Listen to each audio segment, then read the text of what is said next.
दोस्तों कैसे हैं आप सब। आई होप आप सब ठीक होंगे। तो दोस्तों आज हम भारतेंदु जी का जीवन परिचय व उनके द्वारा रचित रचनाओं के अंदर हम इनके द्वारा रचित काव्य हो गए, निबंध, उपन्यास, रिपोर्टाज और पत्रिकाओं के बारे में पढ़ने वाले हैं।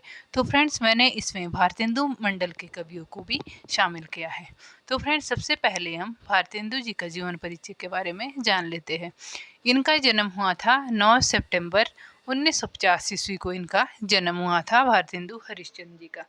जो इनके पिता थे ये जो है अमीर चंद के वंश के अमीर चंद जो इसके वंश के चौथी पीढ़ी की संतान थे। कौन? भारतेंदु जी। जो अमीर चंद था ये एक व्यापार करता था। ठीक है, किसके साथ करता था? वो करता था अंग्रेजों के साथ। अब देखते हम कि भारतेंदु जी के जो दादा थे जिनका नाम हर्षचंद था, इनके परदादा जिनका नाम फतेहचंद था, पिता गोपालचंद उर्फ गिरधरदास के नाम से भी ये जाने जाते। ये तीनों कैसे थे? ये अंग्रेजों के विश्वास पात्र थे। हरिश्चंद्र के दादा, परदादा और इनके पिता। अब देखते हैं हम कि भारतेंदु के पिता है जो ये गोपालचंद उर्फ गिरधरदास, ये कैसे व्यक्ति थे? ये थे विद्वान व्यक्ति थे और प्रसिद्ध कवि थे, नाटककार और वैष्णव धर्म के ये बहुत बड़े उपासक थे भारतेंदु जी के पिता। पिता द्वारा रचित नाटक कौन सा है? नहुष, जिसको जो है भारतेंदु जी ने नहुष को क्या माना है? इन्होंने हिंदी का प्रथम नाटक माना है। जो इनके पिता द्वारा लिखा गया नाटक है नहुष। अब जो गोपालचंद है, गोपालचंद उर्फ गिरधरदास, इनकी मृत्यु कब होती है? 27। जब इनकी आयु 27 वर्ष की होती है तो इनकी मृत्यु हो जाती है। इन्होंने मात्र 27 वर्ष की उम्र में कितने ग्रंथों की रचना की? ये की है 40 ग्रंथों की रचना। अब देखते हैं हम कि जो भारतेंदु जी के माता थी, इनकी माता की मृत्यु इनके जन्म के कुछ समय पश्चात ही हो जाती है। जब भारतेंदु जी का जन्म होता है तो कुछ समय के पश्चात इनके माता की मृत्यु हो जाती है। जो इनके पिता थे गिरधरदास, इन्होंने जो है दूसरी शादी कर ली। जब इन्होंने दूसरी शादी की भारतेंदु के पिता ने, इनकी उनसे 2 संतानें हुई और दोनों ही संतानों की मृत्यु हो गई। अब जो भारतेंदु हरिश्चंद्र कौन थे? ये गिरधरदास के पहली पत्नी का बेटा था ये। अब देखते हैं हम कि भारतेंदु हरिश्चंद्र का विवाह कब होता है। इनका विवाह होता है 1863 ईस्वी को अगस्त महीने में। इनका विवाह हो जाता है किसके साथ? मन्नो देवी के साथ। मन्नो देवी कौन थी? ये थी शिवालय के रईस लाला गुलाब राय की पुत्री।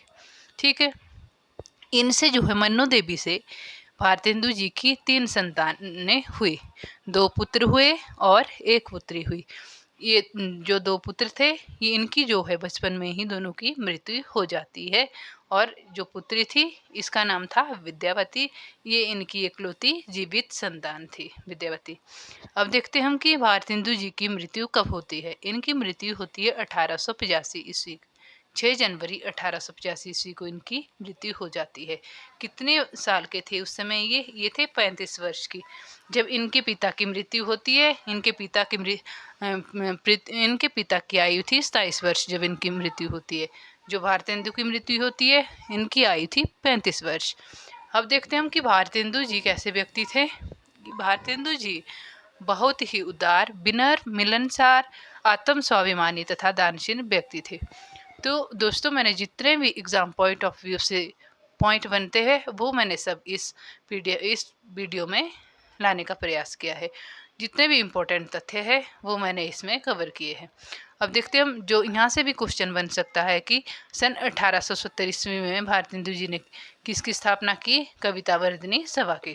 ठीक है, जो कविता वर्धिनी सभा है इसके द्वारा इन्होंने जो बाल विधवा नाटक था इसका क्या हुआ था? मंचन हुआ था इसका। किसने किया था? जो काशीनाथ खत्री थे उन्होंने। ठीक है, ये इनका था, काशीनाथ खत्री का नाटक था बाल विधवा संताप। इसका मंचन किया किससे? जो ये कविता वर्धिनी सभा थी जिसकी स्थापना 1870 ईस्वी में भारतेंदु हरिश्चंद्र जी ने की थी। अब देखते हम अंबिका दत्त व्यास। अंबिका दत्त व्यास का कौन सा नाटक था? गो संकट नाटक। किससे इसका मंचन भी कविता वर्धिनी सभा से हुआ, इसके द्वारा किया गया। ठीक है, अब देखते हैं हम कि 1873 ईस्वी में सिटी रीडिंग सभा को किसमें चेंज किया गया है? पेनी रीडिंग क्लब। इसको पहले इसका नाम था city reading club, city reading सभा, और फिर इसका नाम क्या चेंज करके रखा गया? पेनी रीडिंग क्लब। कब रखा गया सिटी रीडिंग सभा? 1873 ईस्वी में। फिर इसको चेंज किया गया और पेनी रीडिंग क्लब नाम दिया गया। नाट्य इसको जो है नाट्य मंचन के लिए तैयार किया गया। इसको जो ये पेनी रीडिंग क्लब था। अब देखते हैं हम कि भारतेंदु हरिश्चंद्र जी कौन से संप्रदाय में दीक्षित थे? ये थे वल्लभ संप्रदाय में। 1873 ईस्वी में इन्होंने जो है तदीय समाज की स्थापना की थी। भारतेंदु हरिश्चंद्र ने किसके लिए की थी ये तदीय समाज की स्थापना? इन्होंने की थी ईश्वर संबंधी विचारों के प्रचार करने हेतु की थी इसकी तदीय समाज की स्थापना। अब देखते हैं हम कि भारतेंदु जी के गुरु कौन रहे हैं? इनके दो गुरु रहे हैं, एक धार्मिक गुरु और दूसरे थे साहित्यिक गुरु। धार्मिक गुरु कौन थे? ये थे लोकनाथ जी, और साहित्यिक गुरु थे शिव प्रसाद सितारे हिंद। ये भी यहाँ से महत्वपूर्ण क्वेश्चन बन सकता है। ठीक है, 1884 ईस्वी की बात करें तो इनकी प्रेरणा से नेशनल थिएटर की स्थापना की गई थी। कब की गई थी? 1884 ईस्वी में। आधुनिक हिंदी का प्रवर्तक किसे माना जाता है? ये यहाँ से टेट में क्वेश्चन, HP टेट में क्वेश्चन पूछा गया था।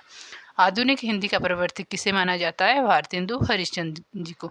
जो 1873 में हरिश्चंद्र जी ने कौन सी पत्रिका निकाली? ये निकाली थी हरिश्चंद्र मैगजीन। ठीक है, अब देखते हम कि हिंदी नई चाल में कब डली? 1873 ईस्वी में। ये इम्पोर्टेंट पॉइंट है। ठीक है, अब देखते हम कि जो आधुनिक काल का प्रथम चरण किससे माना जाता है? भारतेंदु युग या पुनर्जागरण काल के नाम से जाना जाता है। किसका? आधुनिक काल का प्रथम चरण। और जो शुक्ल जी है इसकी अवधि क्या बताते हैं? 1868 से 1893 ईस्वी। और इनका ये जो इनकी जो इनकी अवधि मानी है, इनकी अवधि सर्वमान्य है आचार्य रामचंद्र शुक्ल जी की। अब देखते हैं हम भारतेंदु युग। भारतेंदु युग कब से प्रारंभ हुआ था? 1868 से 1900 ईस्वी तक जो है भारतेंदु युग के नाम से जाना जाता है। जब 1868 में जो कवि वचन सुधा का प्रकाशन हुआ था, उस समय से लेकर इनका युग माना जाता है। कब तक माना जाता है? 1900 ईस्वी तक, जब तक कि सरस्वती पत्रिका का प्रकाशन हुआ। सरस्वती पत्रिका थी जो है, इसका प्रकाशन भी 1900 ईस्वी में हुआ था। अब देखते हैं कि भारतेंदु मंडल के कितने कवि थे। ये थे भारतेंदु मंडल के 8 कवि थे। बालकृष्ण भट्ट हो गए, प्रेमगन हो गए, लाला श्रीनिवास दास, ठाकुर जगमोहन सिंह, अंबिका दत्त व्यास, प्रताप नारायण मिश्र, राधाचरण गोस्वामी और राधा कृष्ण दास, ये सारे भारतेंदु मंडल के कवि है। जो भारतेंदु थे, इन्होंने हिंदी साहित्य के सर्वप्रथम अभिनीत नाटक कौन सा था? हिंदी का सर्वप्रथम अभिनीत नाटक ये था जानकी मंगल। इसमें इन्होंने किसकी भूमिका निभाई थी? इसमें भूमिका निभाई थी लक्ष्मण की। किसमें? जानकी मंगल में। जो ये हिंदी साहित्य का सर्वप्रथम अभिनीत नाटक है। ये यहाँ से बहुत ही इम्पोर्टेंट पॉइंट है। ठीक है, अब देखो जो नील देवी है, इसमें भारतेंदु जी ने किसकी भूमिका निभाई थी? वो भूमिका निभाई थी पागल की। और सत्य हरिश्चंद्र जो नाटक लिखा है, इसमें इन्होंने हरिश्चंद्र की भूमिका निभाई थी। अब देखते हम कि इन्होंने जो है कौन सी कविताएं लिखी है। इन्होंने 2 ही कविता लिखी है, दशरथ विलाप और फूलों का गुच्छा। ये दोनों कविताएं इन्होंने कौन सी भाषा में लिखी? खड़ी बोली में। ठीक है, जो इनका पहला नाटक कौन सा है? ये है विद्या सुंदर, और ये जो है अनुदित नाटक है। जो ये नाटक लिखा है इन्होंने विद्या सुंदर। अब देखते हैं कि इन्होंने कुछ मौलिक नाटक लिखे। मौलिक नाटक को देखते हम पहले। वैदिक हिंसा हिंसा नाम बहुत ये कैसा? इनका 1873 ईस्वी में इसका प्रकाशन किया गया, और ये जो है एक प्रहसन है। ठीक है, और ये मौलिक नाटक है। अब देखते हैं इनके अपूर्ण नाटक कौन सा है। ये है सती प्रताप। जो सती प्रताप है, सती प्रताप नाटक लिखा है, ये अपूर्ण है। जो प्रबोधिनी पत्रिका है, इसमें क्या किया था भारतेंदु हरिश्चंद्र जी ने? जो विदेशों से वस्तुएं लाते थे, उसका बहिष्कार किया है प्रबोधिनी पत्रिका में। जो राजेंद्र लाल है, इन्होंने हरिश्चंद्र जी को क्या कहा है? इन्होंने कहा राइटिंग मशीन और जो हिंदी के प्रसिद्ध कथाकार कौन थे? रांगे राव। इन्होंने भारतेंदु जी के जीवन पर आधारित कौन सा उपन्यास लिखा था? इन्होंने लिखा था भारती का सपूत। ठीक है, ये भी यहाँ से इम्पोर्टेंट क्वेश्चन बन सकता है यहाँ से भी, कथन से। ठीक है, जो डॉक्टर रामविलास शर्मा, इन्होंने आधुनिक साहित्य का पितामह कहा है? भारतेंदु हरिश्चंद्र जी को। यहाँ से क्वेश्चन भी पूछा जा सकता है कि आधुनिक साहित्य का पितामह किसे कहा जाता है?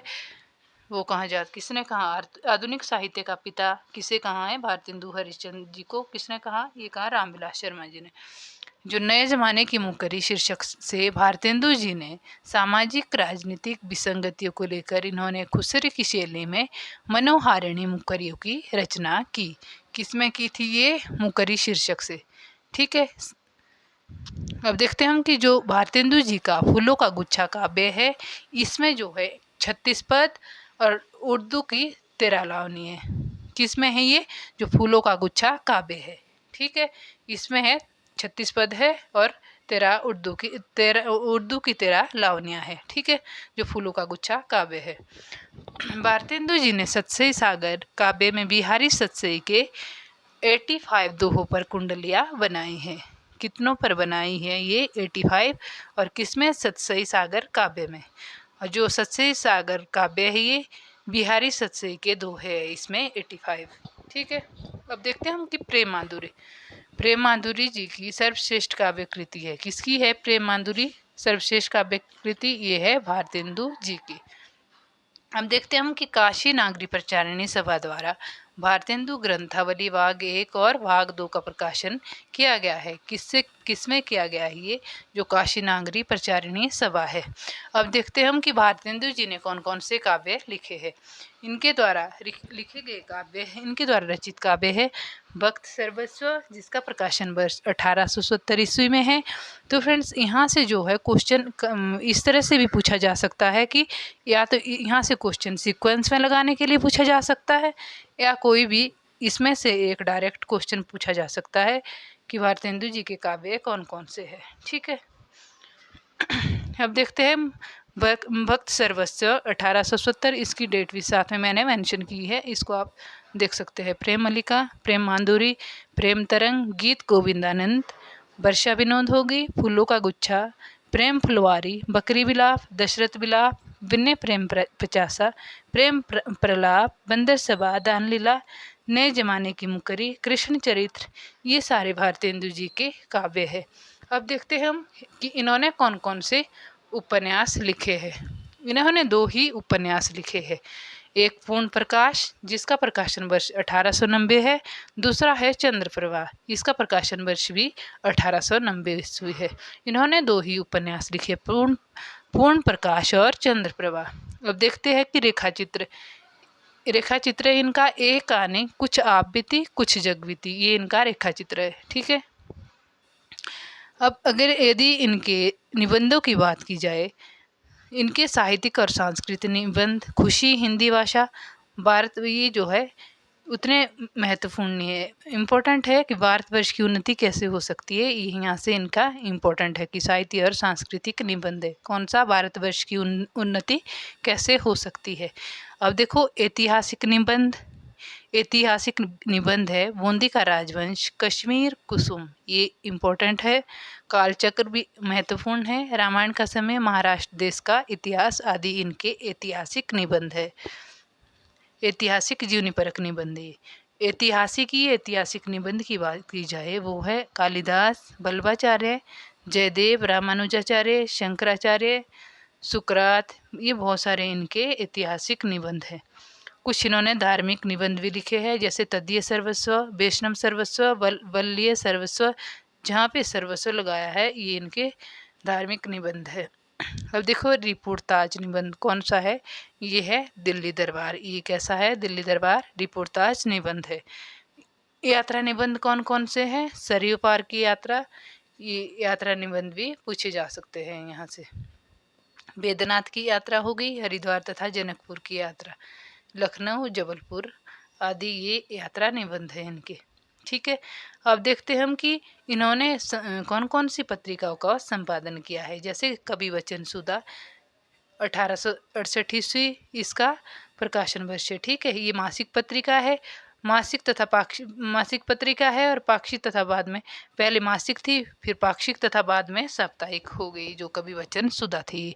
हरिश्चंद्र चंद्रिका जिसका प्रकाशन वर्ष 1873 ईस्वी है और ये मासिक पत्रिका थी, पूर्व के 8 अंकों का प्रकाशन है इसमें, हरिश्चंद्र मैगजीन नाम से। ठीक है, जो बाल बोधिनी पत्रिका है ये जो है इसका प्रकाशन 1874 ईस्वी है और ये जो है स्त्री शिक्षा से संबंधित मासिक पत्रिका है, बाल बोधिनी पत्रिका।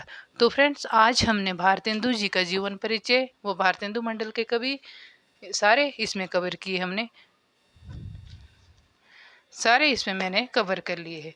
इसके पश्चात हम देखते हैं कि इनके जो है नाटक, कुछ इन्होंने नाटक भी लिखे हैं। जैसे भारतेंदु हरिश्चंद्र के नाटकों को 3 वर्गों में बांटा गया है। कौन कौन से? ये मौलिक नाटक, अनुदित नाटक और अपूर्ण नाटक, 3 प्रकार के नाटक लिखे। ये मौलिक नाटक कौन कौन से हैं? वेदिकी हिंसा हिंसा न भवती, जो कि महत्वपूर्ण है। सत्य हरिश्चंद्र भी महत्वपूर्ण है। प्रेम जोगिनी, विशस्य विष्णुस्तम, श्री चंद्रावली, भारत जननी, भारत दुर्दशा, जो कि यूजीसी नेट के सिलेबस में भी लगा है। नील देवी 1881 ईस्वी, अंधेर नगरी 1881, सती प्रताप 1883 ईस्वी। अब देखो अनुदित, ये मौलिक नाटक पढ़े हमने, अब देखते हैं कि अनुदित नाटक कौन कौन से है। विद्या सुंदर 1868 ईस्वी प्रकाशन वर्ष है और जो है यतीन्द्र मोहन के बांग्ला नाटक का इसमें अनुवाद किया गया है विद्या सुंदर में।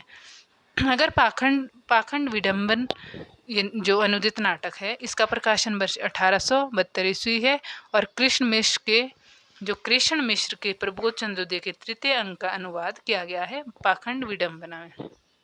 धनंजय विजय 1873 ईस्वी इसका प्रकाशन वर्ष है और जो कांचन कवि के नाटक का अनुवाद किया गया है धनंजय विजय नाटक में। कर्पूर मंजरी, मुद्रा राक्षस यहाँ से इम्पोर्टेंट है, ये क्वेश्चन भी यहाँ से टेट में पूछा गया था। इसका प्रकाशन वर्ष है 1878 ईस्वी और जो ये विशाखा दत्त के नाटक का अनुवाद है किसमें किया गया है? ये किया गया है मुद्रा राक्षस नाटक में। दुर्लभ बंधु जिसका प्रकाशन वर्ष 1880 ईस्वी। ठीक है, अब देखते हैं जो मृच्छकटिक है ये संस्कृत नाटक से अनुदित किया गया है, ये इनका अप्रकाशित नाटक है।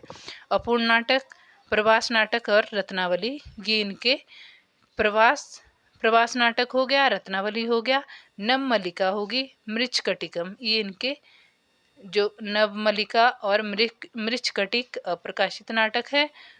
ठीक है, प्रवास नाटक और रत्नावली ये जो है अपूर्ण नाटक है। ठीक है, तो फ्रेंड्स, जितना भी भारतेंदु हरिश्चंद्र जी से जितने भी एग्जाम पॉइंट ऑफ व्यू से क्वेश्चन बनते थे वो मैंने इस वीडियो में रखे हैं। यदि आपको ये वीडियो पसंद आती है लाइक शेयर और सब्सक्राइब जरूर करें। धन्यवाद।